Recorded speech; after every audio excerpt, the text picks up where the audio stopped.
We are Ben and Brandy. Over the last few months, we've been working to convert our 16-foot box truck into the ultimate off-grid camper. After taking a break to travel to Wyoming, which happened to be when Yellowstone flooded, we've been back to work on our box truck build.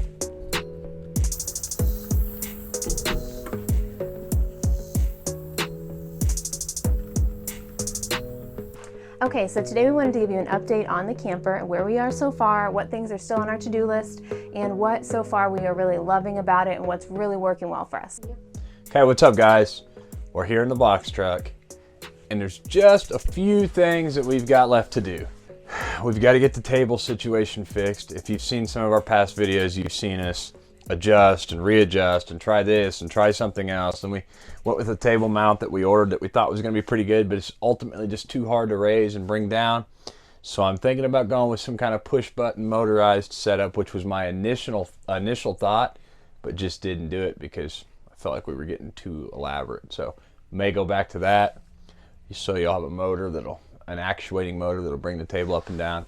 That's a work in progress. Also, we were going to move our awning from our big motorhome to this box truck, and it was way too big. The awning is actually longer than our entire box truck. Looks like we're going to be able to cut it down, so we're going to have to make a good straight cut. We'll cut the awning tube, and then we'll actually cut the awning, and then we'll put the arms in the tube and everything, reassemble it back together, hopefully the right length for this.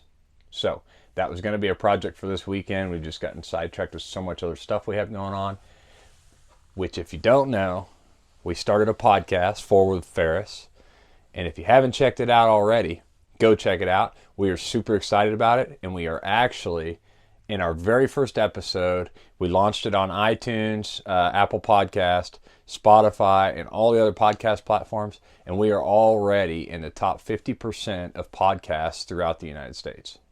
Actually, I think it's throughout the world.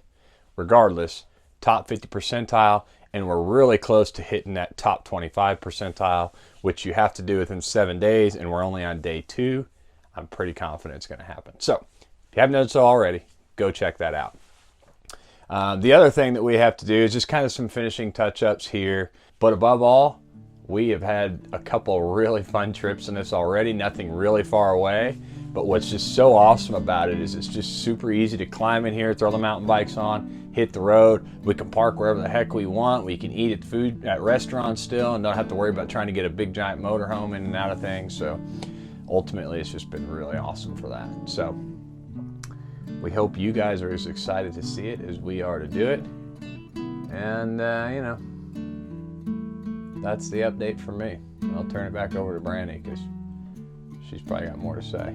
Okay, so one of the things I'm really excited about in here is there's way more kitchen space than in our original camper. Even though the whole camper is way smaller, just having some actual counter space is amazing. Up here in these cabinets, this is right now our only place to store food, which for 4 people for a few days isn't ideal.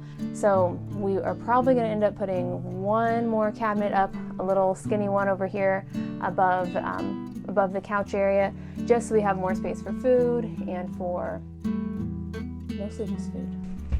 Okay, one of my favorite things that I didn't expect to love in here are these cushions. We had them custom made from Springfield Mattress in Springfield, Missouri, but these are so soft. They've got some kind of foam in them, but the fabric on them is so like soft and nice. It feels like your favorite sweatshirt, and it's really nice. It's just been a really comfortable transition into here, which I did not expect. One thing we are missing for sure is some privacy. So here's our solution, which is not completely finished yet, but we have these walls that are going to slide across here,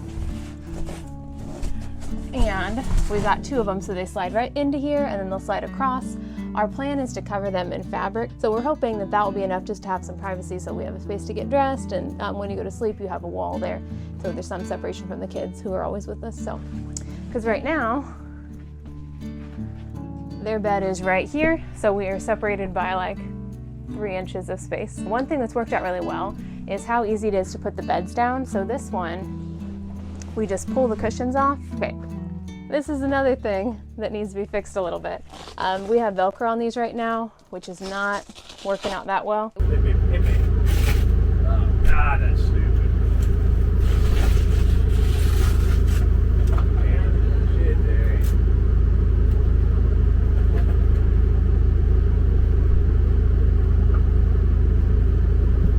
pull it off, I like slide my hand down this Velcro so that it doesn't pull off of the cushion or off of the wall.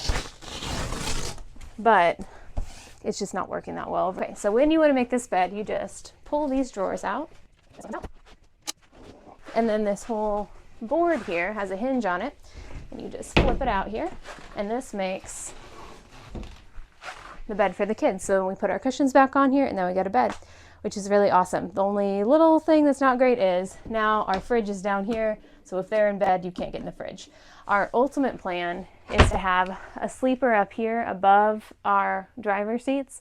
So that way, this will be just like a guest bed. We pretty much always have like cousins and people coming along. So we end up with like 4 kids often. So it'd be nice to have 2 extra beds that guests can sleep on.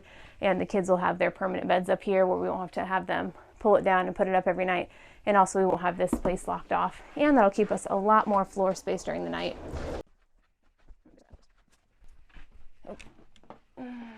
It's not easy having the camera out here and moving these big cushions around.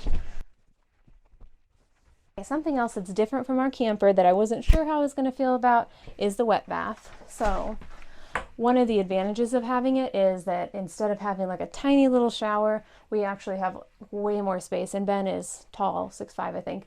And actually, I know. One thing that's not as great is it kind of, once you take a shower, you really have to get the floor dry completely, or everybody who goes into the bathroom after that is tracking water everywhere.